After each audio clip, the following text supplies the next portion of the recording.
자, 오늘은 우리가 우리 아이들을 위해서 사실 아이들이 꼭 유치부만 말하는 게 아닙니다. 유치부, 초등부, 청소년부까지 적어도 우리 이제 앞으로 살아갈 날들의 꿈과 계획과 장래를 믿음으로 세워갈 우리 아이들을 위해서 우리가 어린이집은 벌써 한 40년 그 전에 뭐라고 불렀죠? 어린이집이 아니고 유아원인가 하여튼 뭐 그렇게 불렀죠. 그러다가 30년 전부터 어린이집하고 불렀고 이미 참 선구자적인 일을 한 거예요, 우리 여러분들이. 그리고 이제 3년째 올해 되어가는 우리 1910 센터, 그걸 통해서 우리 키즈 카페, 하나님께서 이렇게 지금 사실 이 시대에 뭐 여러 분야에서 여러 계층의 사람들이 다 힘들지만 사실 아이들을 양육하고 키우는 게 갈수록 더 힘들어져요.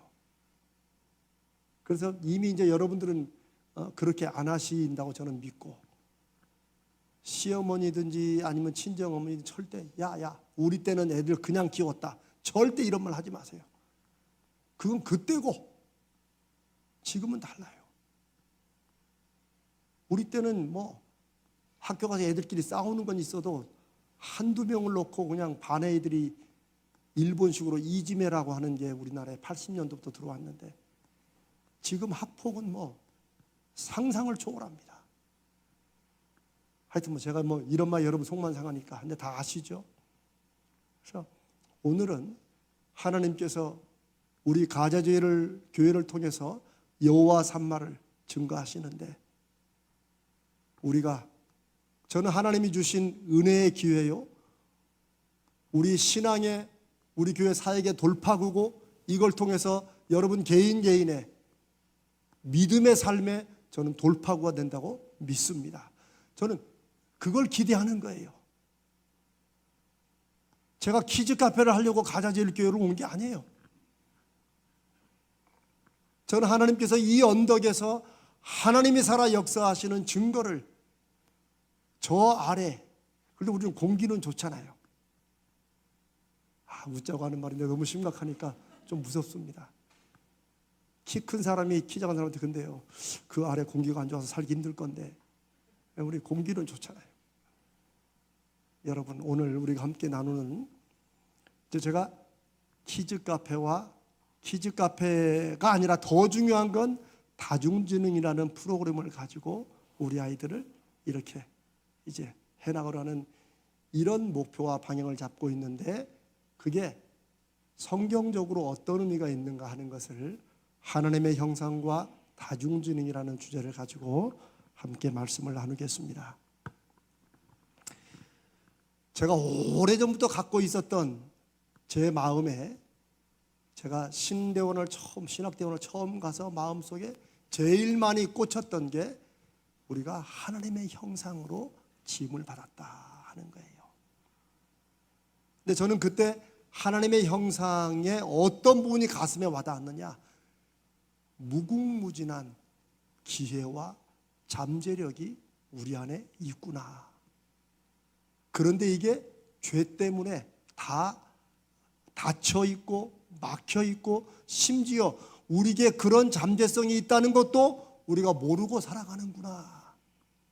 제가 신대원 처음 공대 다니다가 대학원을 가서 3년을 공부했는데 첫 학기에 이 하나님의 형상이라는 말이 가슴에 확 와닿아. 그 전에도 뭐 하나님의 형상은 알았지만, 뭐 하나님의 형상 그러면 우리 유치부나 아이들에게, 자, 여러분이 하나님의 형상이에요, 여러분 어떻게 생겼어요? 여러분 다 이렇게 자기가 하나님 닮았다고. 근데 뭐 그건 아이들에게 하기 좋은 말이고, 하나님의 형상은 이미 오래전부터 사람은 육체와 영으로 되어 있다.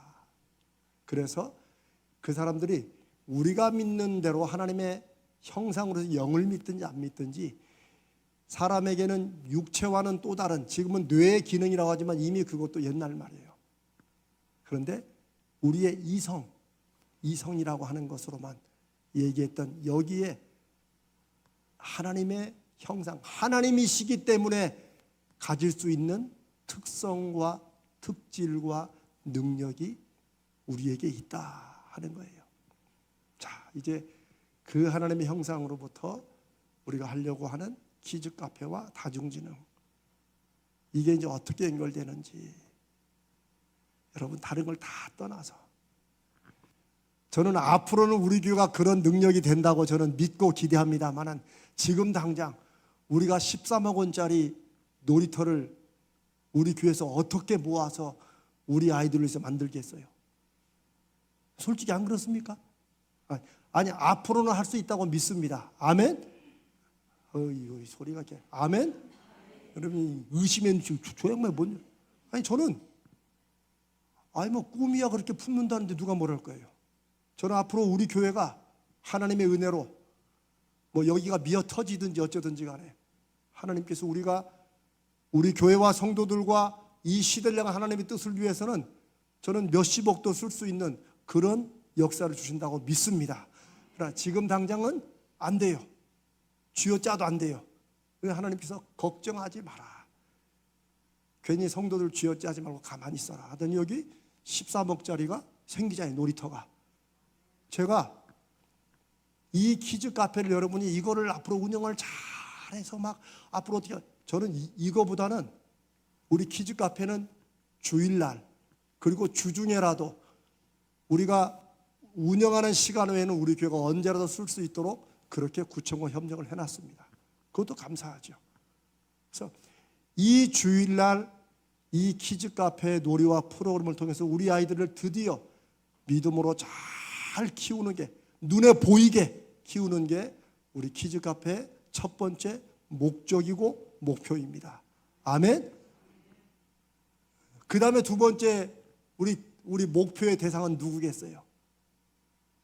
저는 어린이집이라고 생각합니다. 어린이집. 속색이는 학부모도 있더라고요. 우리 박윤정 원장이 속을 좀 썩더라고요. 있어요. 어디나 다 있어요. 아무것도 아닌 것 가지고. 어쨌든 간에 저 어린이집 아이들이 저는 하나님께서 우리에게 맡겨주신 아이들이라고 저는 그렇게 생각합니다. 애들이 막 여기서 마당에서 뛰어노는데, 여러분 제가 할아버지 나이가 돼서 그렇다고 생각하지 마세요. 애들이 막 악을 쓰고 다니는데 너무 귀여워. 세상에. 그래, 발성 연습 많이 해라. 그게 두 번째 대상입니다. 세 번째는 이 언덕을 찾아올 이 키즈 카페, 엄마 손을 잡고 아빠 손을 잡고 올 우리 아이들입니다. 순서를 꼭 따지면 그렇지만 저는 우리 키즈 카페를 통해서 우리 아이들의 이 시대에 가장 힘든 이 아이들 양육하는 것을 우리 교회가 분명한 길과 방향으로 또 열매로 제시해주는 그런 은혜의 기회를 하나님 우리에게 주셨다고 믿습니다. 자, 빨리빨리 하겠어요. 혹시 여러분 부모님들 중에나 부모님들 중에 이 원고가 필요하면 제가 이 원고는 드리겠습니다. 요거는 제가 억지로 정리를 좀 했어요. 지난번에 이 원고를 나눠주니까 여러분들이 막 공부하는 것 같이 생각해가지고 안 나눠줬는데 필요하면 드리겠습니다. 첫 번째, 자, 하나님의 형상, 창세기 1장 26절에 보면 이게 인간 창조의 근본입니다. 우리 같이 한번 읽어볼까요? 잘하는 말씀이지만 한 번 더 읽습니다. 시작. 하나님이 이르시되 우리의 형상을 따라 우리의 모양대로 우리가 사람을 만들고 그들로 바다의 물고기와 하늘의 새와 가축과 온 땅과 땅에 기는 모든 것을 다스리게 하자 하시고, 이 구절을 두 부분으로 나눈다면, 둘로 나눈다면, 내용에 따라 나눈다면 어디로 나누겠어요? 여러분들은요 참 정말 지니어스 하십니다. 똑똑하시. 만들고로 딱 나눌 수 있어요. 이 만들고까지의 내용은 뭐예요? 하나님의 계획이에요. 계획이다. 어떻게 만드시겠다는 거예요? 하나님의 형상을 따라 하나님의 모양대로. 근데 이거를 저는 너무 신학적으로 막 형상은 뭐야? 아니, 그럴 거 없어요. 성경에는 이렇게 비슷한 단어들을 강조하기 위해서. 그러니까 결국 사람이 누구로부터 나왔다? 하나님으로부터 나왔다. 이걸 강조하는 거예요. 하나님의 계획의 앞부분이. 그러면 이제 뒷부분은 뭐예요? 뒷부분은 뭐예요? 앞에가 하나님이 만들려는 계획이면 뒷부분은 뭐예요? 그들로 바다를 하는 거. 핵심 단어는 뭐예요? 여러분, 이 제 원고를 보셨든지 아니면 미리 하셨든지 다스리는 거예요. 이 1장 20절 하나님의 계획과 그렇게 하나님의 형상으로 만드신 목적과 이유가 바로 그 다음에 나와 있어요. 다스리게 한다. 그런데 이 다스리는 게 원래 누구만이 할 수 있어요? 그것도 아십니까? 맞아요. 하나님만이 할 수 있어요. 왜요? 하나님이 만드셨기 때문에 그래요. 그러니까 요 다스림은 막 우리가 다스린다 그러면 막 위에서 아래로 옛날 막 폭군들이 그런 거 아니에요. 여러분이 무언가 뭐 점토나 이런 걸로 뭘 이렇게 신경 써 만들었다고 합시다. 그러면 그걸 가지고 어떻게 하세요? 뭐 해요? 여러분 쓰잖아요. 네. 그냥 꽃병을 만들었으면 거기다 꽃을 꽂고, 접시를 만들었으면 물건을 담겠죠. 그런데 그 꽃병에 왜 꽃을 꼽냐고. 예를 들어 접시가 왜 반찬을 여기다 자꾸 올려 냄새나게. 이렇게 할 수 있어요, 없어요? 없습니다. 제가 성경 얘기를 하는 거예요. 왜? 그릇을 만드신 분의 뜻에 따라 그 그릇은 활용되게 되어 있는 거예요. 그게 뭐예요? 만드신 분과 만들어진 물건과의 관계예요.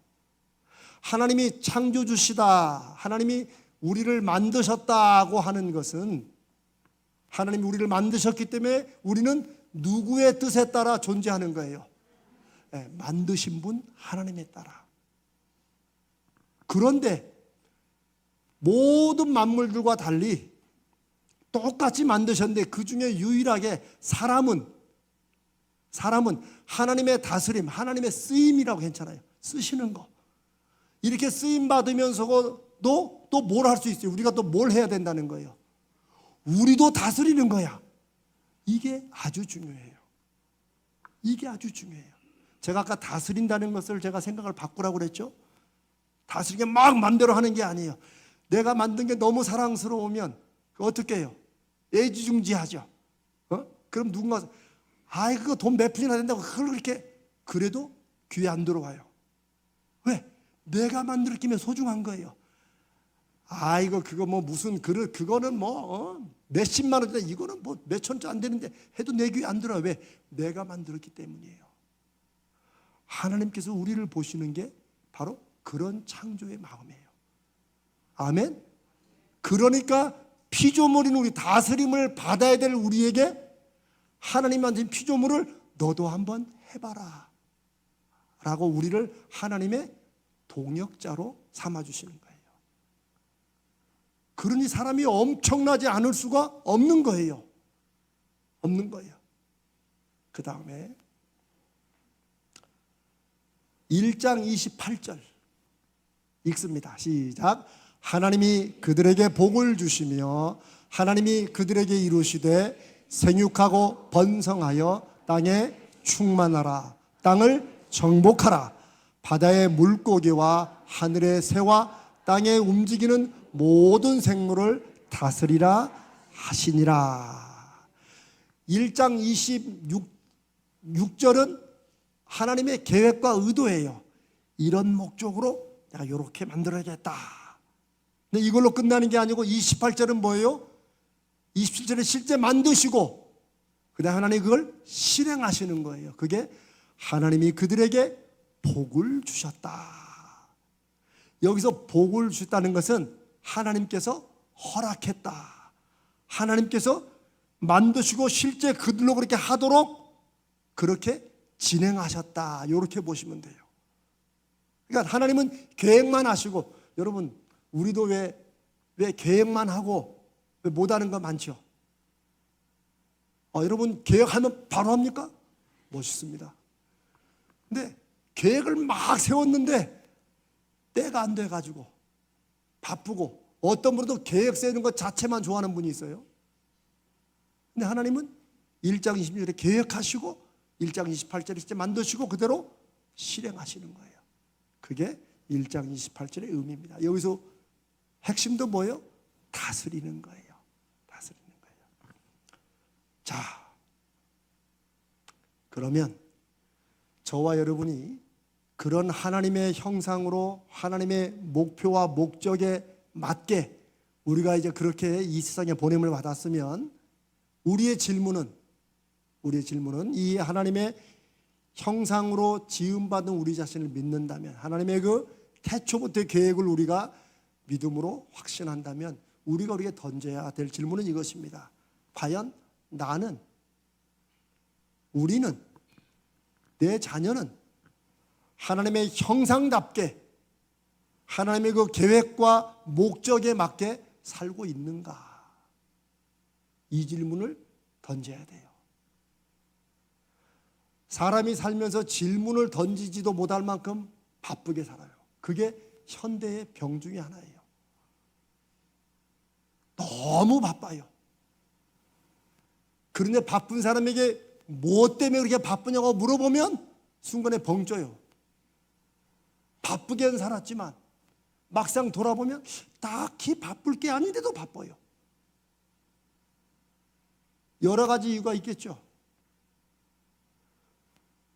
인생은 바쁘게 사는 게 중요한 게 아니고 느리게 가든 빨리 가든 그 의미와 목적이 우리 가운데 확인될 때 그게 사람이 사람답게 사는 거예요. 정말입니다. 바쁘게 사는 거, 정신없이 사는 거, 그게 더 안 좋을 때가 있어요. 제가 제일 많이 후회하는 게 다른 것보다 제 아들을 놓고 후회하는 게 그거예요. 요즘에 제가 제자를 하면서 계속 제 아들에게 제가 자백을 하고 제가 자꾸 미안하다고 자꾸 합니다. 솔직한 마음이에요. 제가 목회한다고, 하나님의 일을 한다고 막 가슴이 뜨거워가지고 막 열심히 하는데 그러다 보니까 우리 아들이 크는 모습을 보지 못하고 나에게 있는 믿음이 우리 아들의 마음속에도 믿음이 있는가 이거를 확인조차 못할 만큼 바쁘게 살았어요. 근데 나중에 돌아보니까 그 바쁜 게 그게 믿음의 열매를 맺는 바쁨이 아니고 제가 벌새처럼 살았다고 그랬잖아요. 기억나시죠? 이재명 목사의 이전 삶은 벌새예요. 벌새. 바쁘게 많은데 바빠야 그거 꽃에서 꿀 조금 그거. 여러분도 다 한 번씩 물으셔야 돼요. 여러분의 연배가 어떤 연배에 있든지. 아유 목사님 나는 지금 80이 넘어가지고 그런 거 물어볼 아니에요. 아니에요.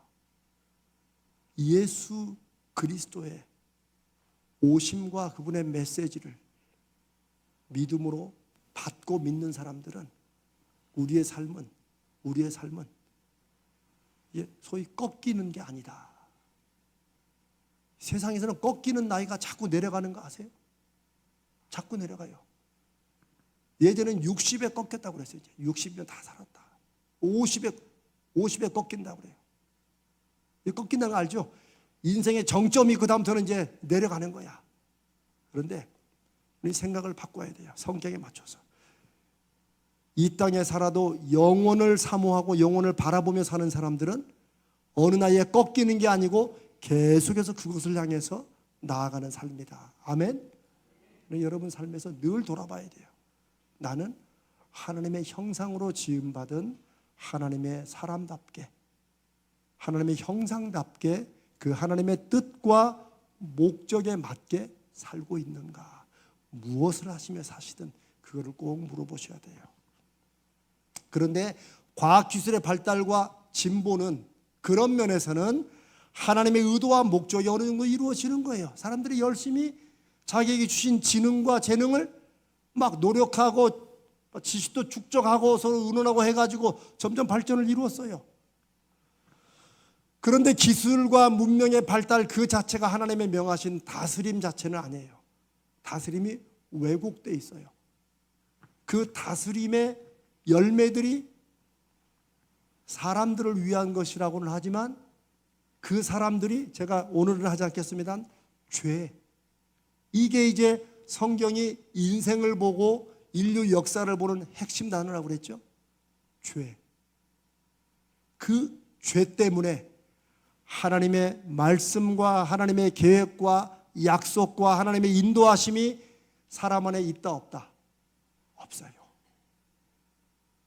그러니까 열심히 사는데 벌새처럼 살고, 열심히 사는데 야곱처럼 사는 거예요. 딴지 걸고 속이고 다른 사람 피눈물 흘리면서 사는 거예요. 요즘 수요 강의 때 우리가 야곱을 하는데, 나는 성공했는데 다른 사람은 내 성공 때문에 눈물을 흘리고 복수하려는 이런 관계가 요즘 현대인들의 삶이에요. 죄 때문에 그렇다는 거예요. 죄. 요즘에 여러분 기후 문제 이제 점점 더 피부에 좀 다가오시죠. 진짜 요즘에 어떨 때는 그 세계 뉴스 보기가 겁날 정도예요. 아니 영상으로 50도가 올라가면 되죠. 어찌하는 거래 가지고 뭐 저는 못 봤는데 제 아내가 TV를 보다 저더러 막 이거 와서 보래요. 후라이팬을 내놓고 한낮 후라이팬을 내놓고 거기다 계란을 놨더니 계란이, 보셨어요? 그거 얼마 전에 지글지글 후라이가 되더라고. 그런가 하면 어떤 데는 영하 40도가 내려가요. 저기 뭐 저 북극이나 남극이 아니고. 여러분 이런 거는 옛날에 해외 토픽이라고 세상에 이런 일이 잠깐 나오는데 지금 일어나고 있어요. 아니 눈이 안 왔던 그 사막지에 눈 온 거 보셨어요 지난번에? 네. 뭐 남극이 녹아가고 지금 이런 게 뭐 이런 걸, 야 하나님 말씀하신 드디어 마지막 때가 온다, 너무 이상해 보지 마시고 하나님의 다스림이, 하나님이 우리를 통하여 그래 내가 만든 거 네가 한번 다스려 봐라 라고 한 하나님의 다스림이 이게 제대로 되지 않고 죄의 종로로 타면서 다스리니까 남획, 그 다음에 파괴, 뭐 이런 거, 기후 환경 이런 거 신경 안 쓰는 이런 세상이 된 거예요. 분명히 드러나고 있어요. 그게. 이런 와중에서 뭐 한국 사회가 세계 소위 그 선진국에서 여러 가지로 샘플이 돼요. 요즘에 가장 유명한 샘플은 뭘까요? 출산율이 떨어지는 거예요. 떨어져도 저렇게 떨어질 수가 없다는 거예요. 하여튼 우리는 1등 하는 거 좋아하긴 좋아해요.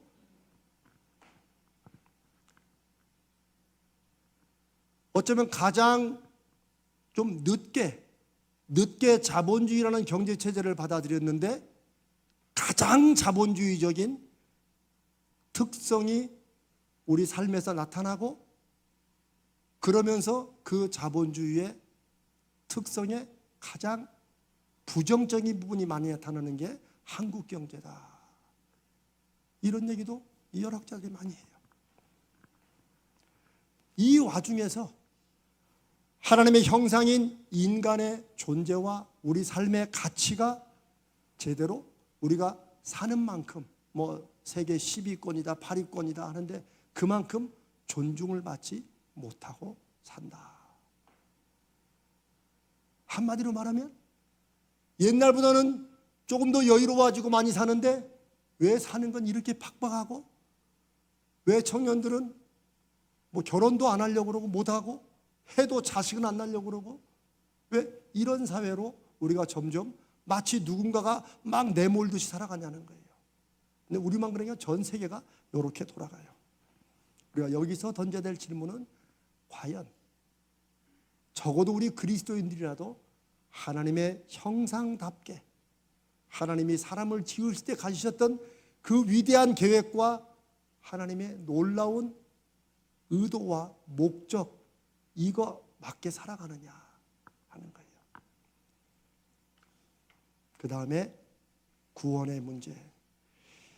교회 다니는 사람 중에 구원 모르는 사람이 어디 있어요? 다 알죠, 구원. 그러나 우리가 제자 훈련에서 자꾸 얘기하는 건 뭐예요? 우리가 막연히 교회에서 배웠던 그런 구원, 그런 정도의 차원이 아니라는 거예요. 구원은 예수 믿고 나중에 죽으면 천국 가는 것, 이것만으로 끝이 아니라는 거예요. 구원은 지금 우리가 예수 믿는 하나님의 자녀로 살아가는데 우리 삶에서 구원의 역사가 일어나야 된다. 일어나고 있다. 이 땅을 천국으로 만드는 게 우리의 사명은 아니지만 적어도 이 땅이 그렇게 살기 힘들고 팍팍해도 영혼을 사모하는 천국을 향하는 마음을 여기서 더 우리가 갖도록 조금씩 맛볼 수 있다 없다? 있다. 맛봐야 된다. 맛볼 필요 없다. 어려운 질문인데 대답을 잘하셨어요. 그게 교회의 모습이에요. 그게 예수 믿는 가정의 모습이어야 돼요. 이 땅에서 예고편이 좋아야 그래도 그러죠.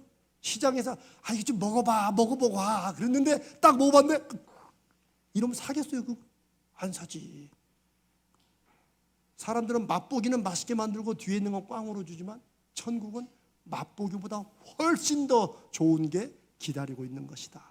그러나 이 땅에서 천국의 맛보기를 자꾸 맛봐야 된다.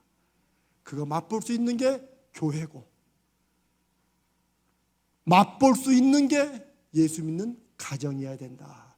이게 성경의 이 땅에 살아가는 삶의 의미입니다. 아멘. 그런데 이 현재적 구원만이 아니고 또 하나 아주 중요한 구원이 있어요.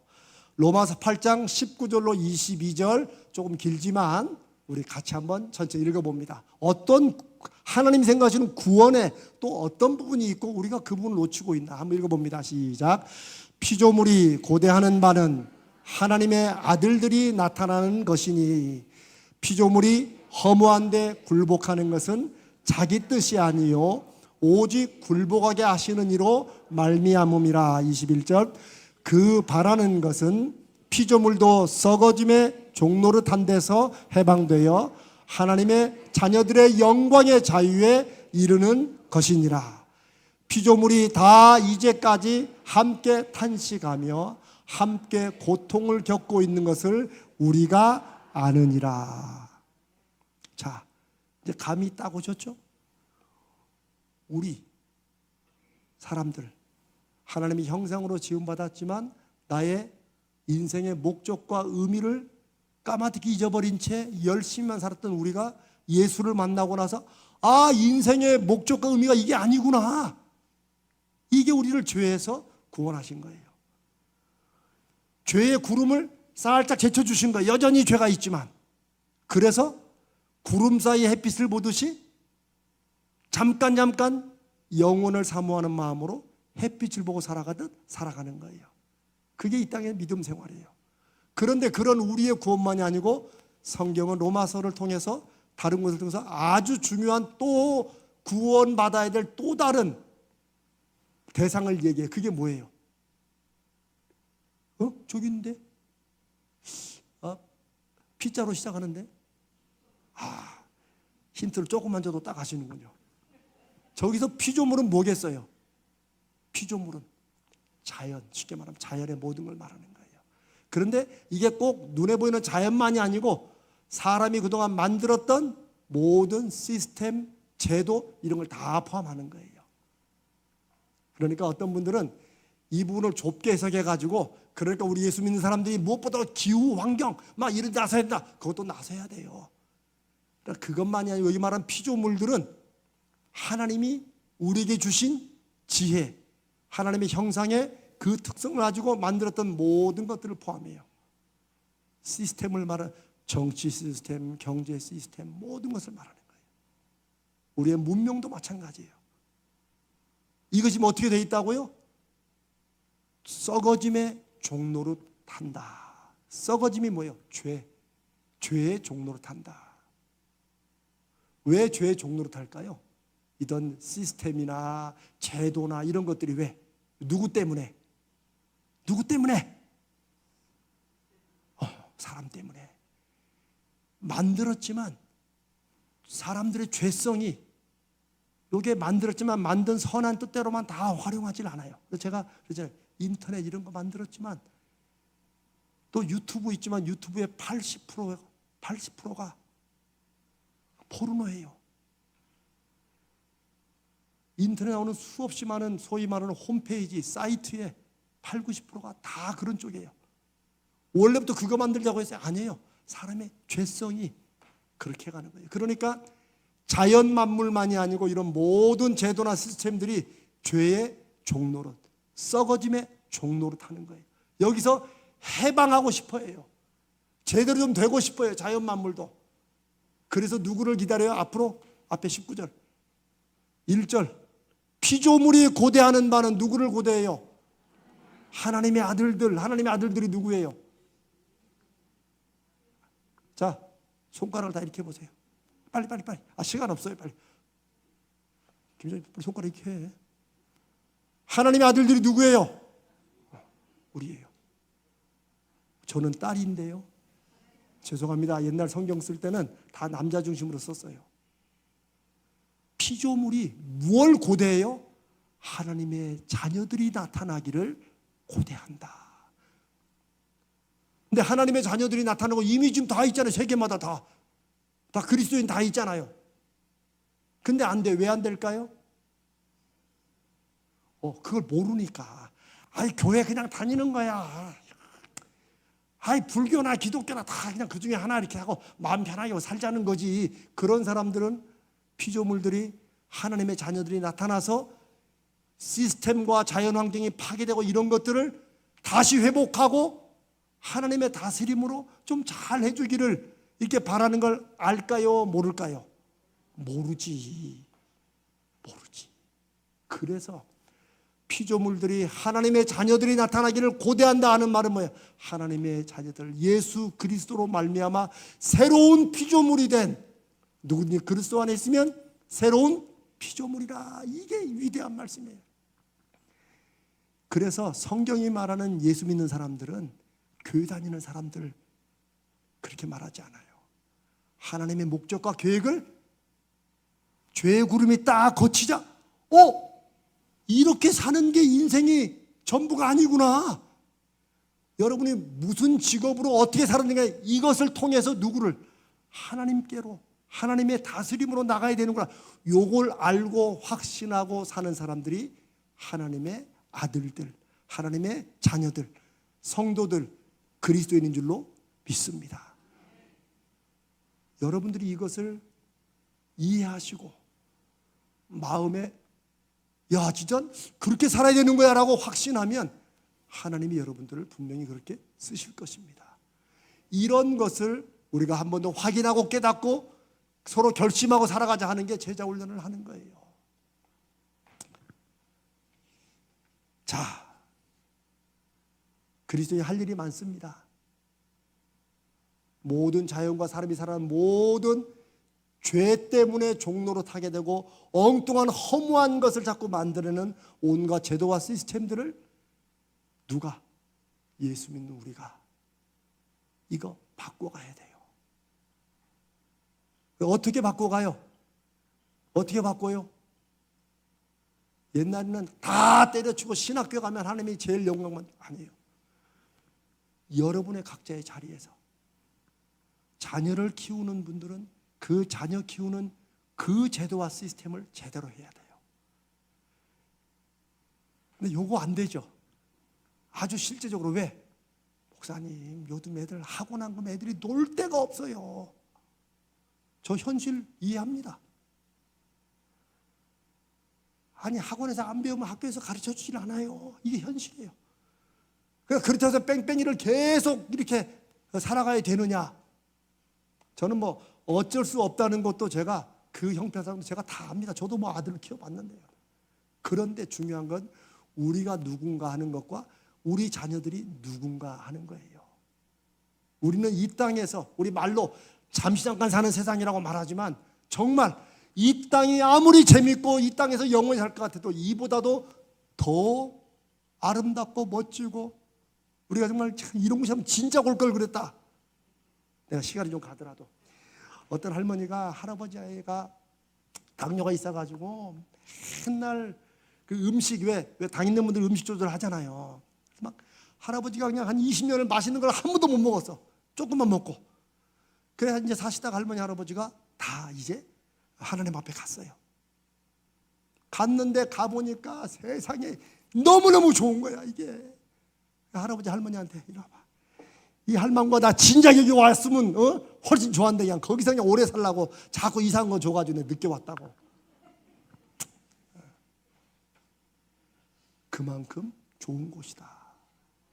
그걸 알고 믿고 살아가느냐 하는 거예요. 우리 그리스도인의 예수 믿는 사람들의 삶의 의미는 다른 무엇보다도 다스림을 받는 것일까요? 다스리는 걸까요? 다스리는 것입니다. 그런데 솔직히 저와 여러분은 다스림을 받고 삽니까? 아니면 다스리며 삽니까? 이걸 생각해 보셔야 돼요. 제가 여러분 형편을 답을 원하는 게 아니고 이게 중요한 거예요. 우리 자녀들이 이 세상에서 다스림을 받으며 살게 될까? 다스리며 살게 될까? 이거 고민하셔야 돼요. 그러니까 목사님 다스리며 살게 되려고 제가 열심히 돈 벌어 지금 물려주려고 하잖아요. 돈을 물려주는 것도 다스리며 사는 길 중에 하나입니다. 그러나 그 전에 이 돈이 무엇이고 어떻게 해야 돈의 노예가 되지 않고 돈을 주관하며 살 수 있지를 제대로 가르쳐주지 않으면 물려준 돈이 반드시 올무가 됩니다. 제가 늘 이런 말씀 드릴 때마다 속으로 아이고 올무가 되든 말든 나한테 돈이나 좀 많이 물려주면 좋겠다 이런 분들이 꼭 저쪽 동네는 있을 줄로 믿습니다. 자, 고린도전서 2장 15절 한번 봅시다. 2장 15절에 우리의 예수 믿고 난 다음에 우리 삶에 대해서 뭐라고 말했는지 한 번 더 읽습니다. 시작. 신령한 자는 모든 것을 판단하나 자기는 아무에게도 판단을 받지 아니하느니라. 여기서 판단받는 건 저지하는 것인데 이게 네가 옳다 그렇다 이런 것도 포함하는 거예요. 옳다 그르다 할 때는 뭐가 있죠? 기준이 있잖아요. 그러면 저 말을 다시 말하면 신령한 자는 누구예요? 신령한 자가 누구예요? 지금 여러분은 신령합니까? 신령하지 않습니까? 자신이 없어요. 여러분이 신령하지 않으면 예수 믿는 사람이 아닙니다. 왜냐하면 신령하다는 것은 person with the Holy Spirit. 성령 안에 있는 사람, 성령과 함께하는 사람, 성령을 믿고 사는 사람이 성경에서 말하는 신령한 사람이에요. 근데 우리는 성경대로 안 믿고 신령하다 그러면 우리는 아니고 그래도 흰 옷 입을 정도는 돼야지. 아닙니다. 신령한 자는 그게 아닙니다. 우리를 성도라고 부르는데 그게 거룩한 무리예요. holy, the holy people이에요. 그러니까 우리 예수 믿는 사람은 모든 것을 판단한다. 우리가 어떤 기준을 가지고 옳다, 그르다 이렇게 살아야 된다. 이렇게 해야 될 사람이라는 거예요. 우리는 아무에게도 말하건 세상 사람들에게는 어떤 기준에게도 우리가 그렇게 평가받고 판단받을 사람이 아니라는 거예요. 왜 그럴까요? 1. 우리가 잘나고 똑똑해서. 2. 우리가 하나님의 형상으로 지음받은 의도와 목적을 알고 믿고 살아가는 사람들이니까. 맞아요. 옛날 시험 볼 때 객관식은 항상 길면 답이 좀 많았어요. 이거 맞아요. 예수 믿고 산다는 것이 우리가 이해하는 것과 성경이 좀 자세히 말하는 것과 조금 간격이 있어요. 다음에 고린도서 6장 2절 한번 읽어봅니다. 시작. 성도가 세상을 판단할 것을 너희가 알지 못하느냐. 세상도 너희에게 판단을 받겠거든 지극히 작은 일 판단하기를 감당하지 못하게. 이제 이 고린도서 6장은 소위 말하는 성도들끼리 법정에 고소하는 문제를 다루었는데 법정 고소의 문제의 원칙은 뭐냐면 성도들은 어떤 사람들이라고? 세상의 기준에 우리를 좀 이게 뭐가 옳고 그른지 좀 정해달라고 말할 사람이 아니라는 거예요. 왜? 우리가 세상에 대해서 그렇게 나가면 안 된다라고 우리가 판단하고 우리가 다스려야 될 존재라는 거예요. 그 얘기는 성도가 사람들을 다스린다 이런 뜻이 아니라 이 세상에 대해서 인생과 세상은 이 방향으로 가야 된다, 과학기술도 이쪽으로 가야 된다라고 말을 할 수 있는 사람, 말을 해야 될 사람이 누구라는 거예요? 성도들이라는 거예요. 왜? 왜 기독교가 최고니까? 아니에요. 하나님의 피조물 형상으로 지음받은 것을 알고 믿는 사람들이기 때문에 그렇다는 거예요.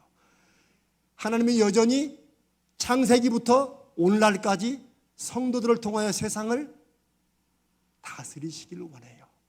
하나님의 다스리심이 사람들과 삶의 온 문명 기술 발달에 나타나기를 원하세요.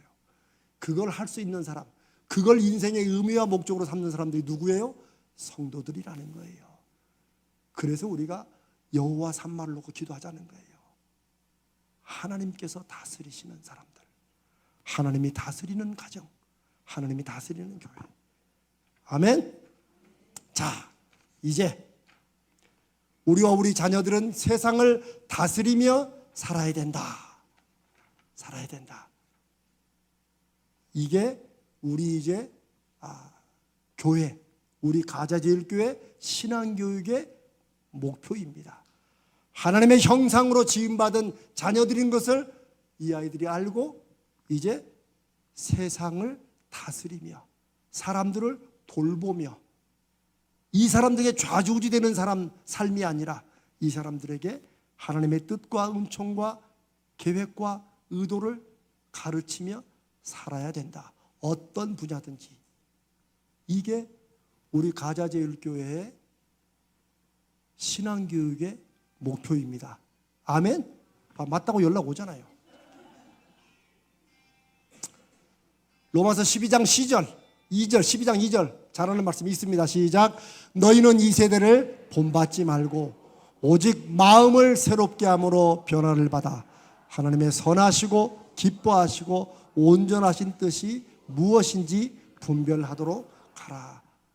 쭉 저거를 간략하게 두 줄로 요약하면 너희는, 우리는 이 세상을 본받는다, 이 세상을 따라간다, 아니면 따라가지 말아야 된다.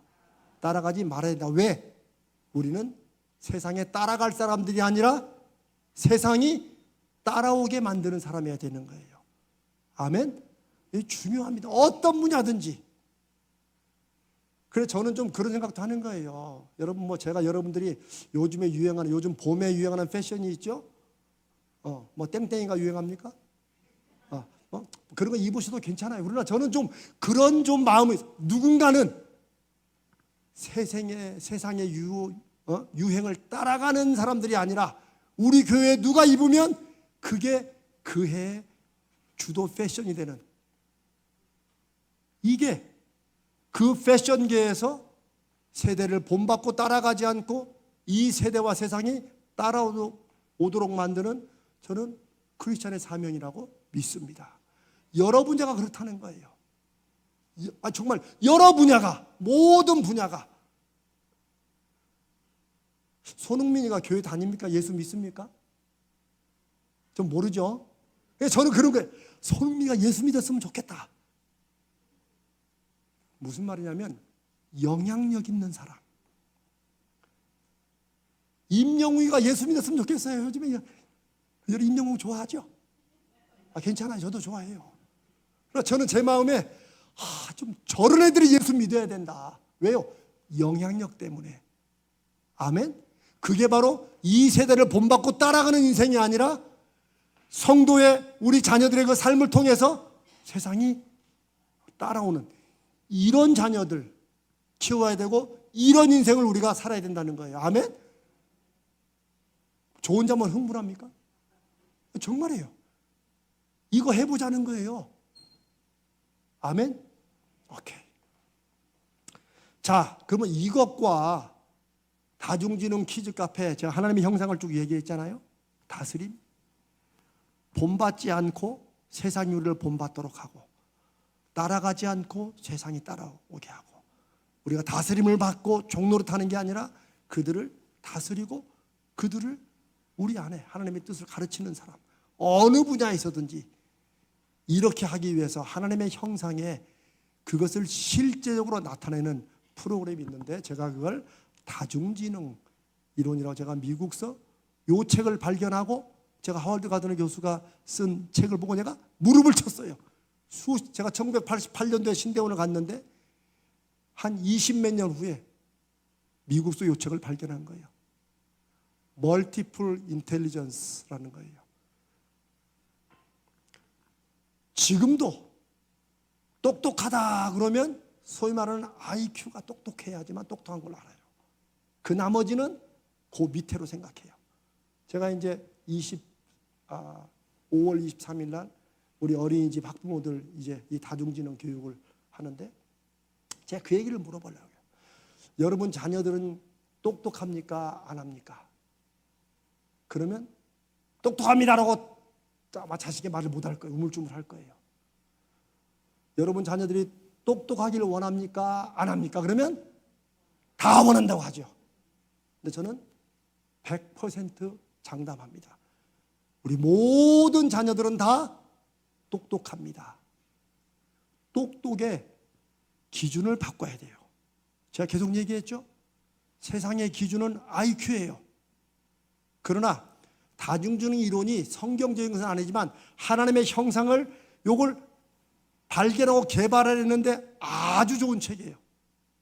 사람에게 똑똑한 분야가 8가지가 있다는 거예요. 8가지가. 이건 오랜 동안, 이거 뭐 하워드 가서는 갑자기 이게 딱 깨달은 게 아니고 오랜 동안 뇌를 연구해보고 교육학적으로 해보면서 개발한 거예요. IQ, 소위 논리 수학 지능, 당연히 똑똑한 수학 문제 잘 푸는 애들 있잖아요. 또 요즘 또 뭐 언어도 있어요. 언어 지능도 있으니까. 그 만화 잘 그리는 거 똑똑합니까? 안 합니까? 이거 똑똑한 거라는 거예요. 에이, 목사님, 똑똑하다고 봐주는 거죠? 아닙니다. 이게 다중지능 이론에 의하면 다른 사람보다 만화를 잘 그리면 얘는 그 부분에 똑똑한 공감지능이 뛰어난 거예요. 공간지능이. 운동 신체지능은 운동을 아주 잘해요. 몸 움직임이 아주 달라요. 이거 똑똑한 겁니까? 안 한 겁니까? 옛날부터 걔는 곰탱이 같아가지고 똑똑한 거리가 뭔데? 그게 우리가 잘못 생각하고 우리가 세상의 지도로 생각한 거예요. 그러나 똑똑한 거예요.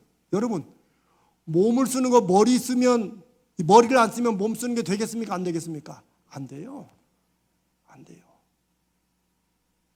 이제 제가 이거를 짧은 시간 다 말씀드릴 수는 없지만 저는 하나님의 형상의 특성과 잠재력을 실제적으로 발견하고 개발하는, 제가 지금까지 발견한 게 이거다라고 하는 게 바로 요 다중지능 이론이라는 거예요.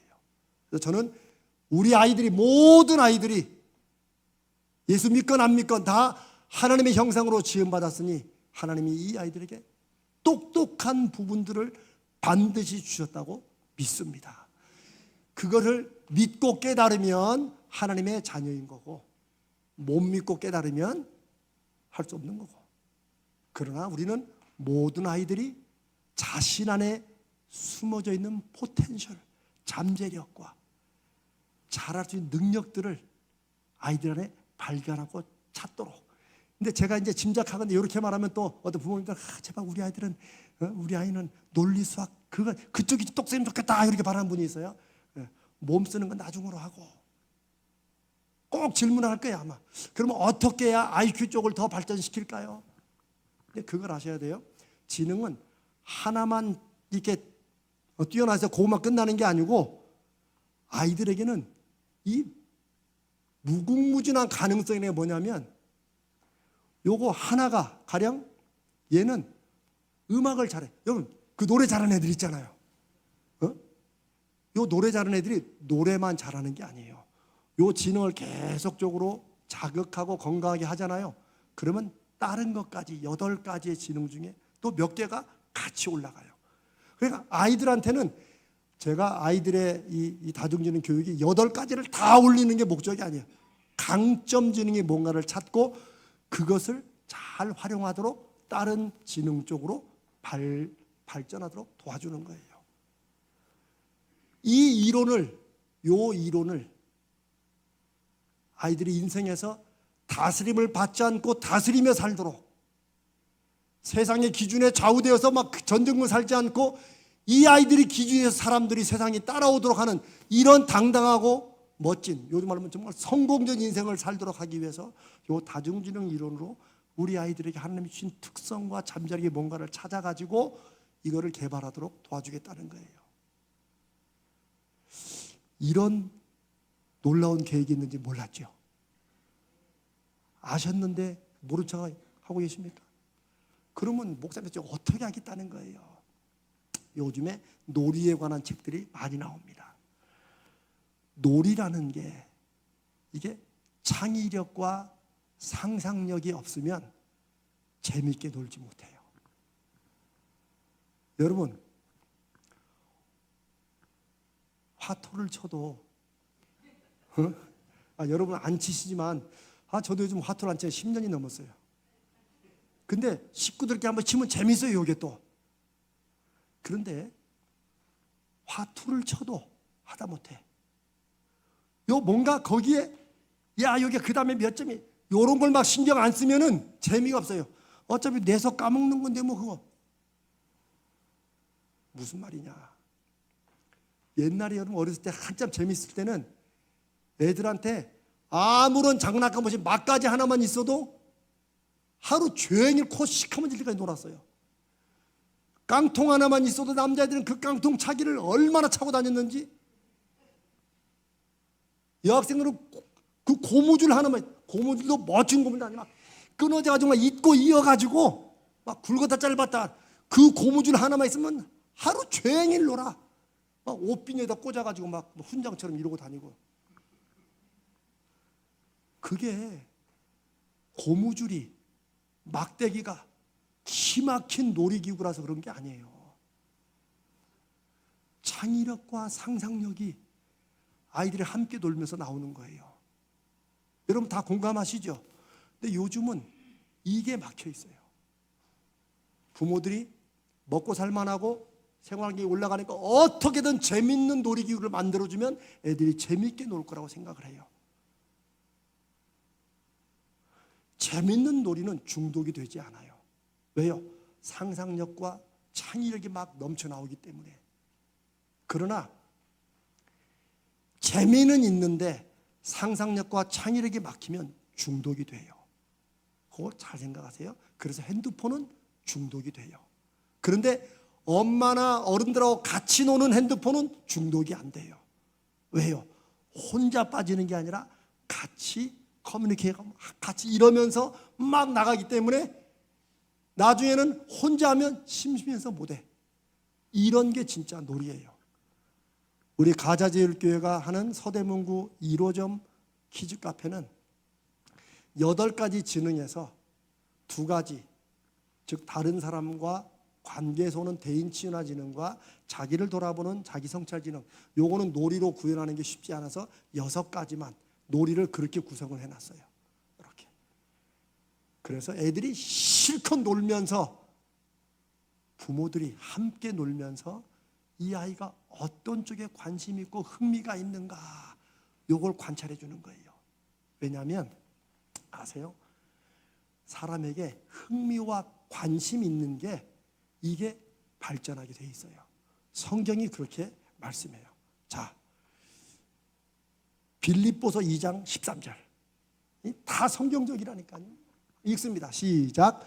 너희 안에서 행하시는 이는 하나님이시니 자기의 기쁘신 뜻을 위하여 너희에게 소원을 두고 행하게 하시나니. 하나님은 어디서 행하신다고요? 우리 안에서 행하셔요. 하나님의 계획을 이루어 가신다는 거예요. 그 사람 인생을 통해서. 그런데 자기의 기쁘신 뜻, 누구의 기쁘신 뜻이에요?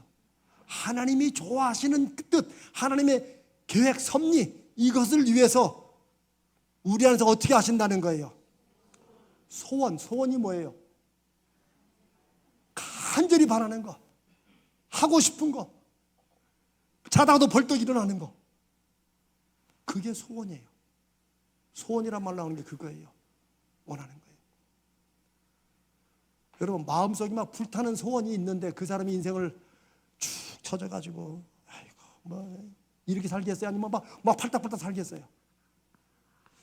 죄송합니다. 제가 너무 유치하게 표현을 해서. 그러나 사람은 하나님께서 그렇게 지으신 거예요. 하나님이 사람을 쓰시는 방법은 막 사명으로 머리를 짓눌러 가지고 쓰시는 게 아니에요. 저는 옛날에 그렇게 알았어요. 그래서 하나님을 피해 다녔어요. 그러나 하나님은 그렇게 안 쓰세요. 어떻게 쓰신다고요? 소원을 주셔, 소원을. 그 소원이 뭐야? 그거 너무너무 하고 싶은 거야. 그걸 하게 되면 세상에 내가 이런 걸 할 수 있나? 이런 걸 주신다는 거예요. 하나님이 기뻐하시는 뜻과 우리가 하고 싶은 게 연결되는 인생, 이런 인생이 복된 인생인 줄로 믿습니다. 우리 아이들에게 어떤 소원이 있는가, 어떤 흥미와 관심이 있는가, 이걸 살펴보는 거예요. 그러면 하나님께서 그 안에 하나님의 뜻을 이루시기 위해서 이 아이의 마음을 어떻게 움직이는 걸 볼 수 있다는 거예요. 그것을 강점지능으로 찾아주는 거예요. 그리고 이게 되면 이거 하나만이 아니라 함께 해서 같이 갈 수 있도록. 근데 애들이 이거 알아요, 몰라요? 모르죠. 애들이 어린데. 그럼 누가 알아야겠어요? 부모들이 알고 선생님들이 알아야 돼요. 그래서 우리는 지금 그 시스템을 준비하고 있어요. 딱딱 체크. 애가 요거 관심 보인다. 내가 무엇에 관심 보인다. 딱딱딱 체크해가지고 자료를 쫙 모아가지고 아이들별로 프로파일을 만들어가지고 제가 이제 연말쯤에 한 번씩 요 아이의 강점들이 뭐예요? 어떻게 이렇게 해가지고 딱 하려고 준비를 하고 있어요. 저도 가슴이 설렙니다. 한편으로 걱정도 좀 돼요. 잘 될까? 왜냐하면 저도 실제 아이들에게 이걸 해보는 건 처음이니까. 그러나 잘 될 줄로 믿습니다. 저는 어떤 확신이 있냐면 이 방향을 바르게 세웠으니 나를 통해 하지 않으면 하나님께서 누구라도 그 다음에 그 일을 하도록 해 나가실 것을 믿습니다. 그 안에 하나님께서 반드시 눈에 보이는 열매와 증거들을 보여주시리라 믿습니다. 이게 이거예요. 시간이 좀 많이 갔지만 이제 우리 아이들을 제가 어떤 아이들로 이 모든 걸 통해서 하나님이 형상으로 지음받은 것을 깨닫고 아이들이 그 안에서 다중지능으로 강점지능을 잠재를 개발해서 우리는 어떤 아이들로 양육하시고 제가 세 가지를 썼어요. 그냥 들으시면 돼요. 1. 어떤 아이들로 우리는 우리 아이들을 양육할 것인가. 1. 예수 그리스도가 자신의 인생의 인도자요 보호자 되심을 믿고 순종하는 아이로 키운다. 2. 인생은 하나님의 형상으로서의 은사와 잠재력을 개발하고 활용하며 살아야 되고 그것이 하나님의 선하시고 온전하시고 기뻐하신 뜻임을 알고 사는 아이. 3. 미래를 위해 무엇을 꿈꾸고 소원을 가지고 계획하든지 혹은 중간에 어떤 다른 길로 바꾸든지 소위 먹고 살기 위해서 억지로 하는 일이 아니라 그 일이 하나님 안에서 자기가 원하는 일이고 그것을 통해 하나님과 자신과 이웃에게 참된 기쁨이 되는 아이로 키운다. 여러분 표현이 좋은 말은 다 써놨네. 맞아요. 좋은 말은 다 써놨어요. 이렇게 갑니다. 아멘. 해봅시다. 됩니다. 여러분 제가 만약에 이걸 쭉 하면서 여러분 그러니까 우리 교회에 10억짜리 놀이터가 필요합니다. 그럼 여러분 어떻게 하겠어요?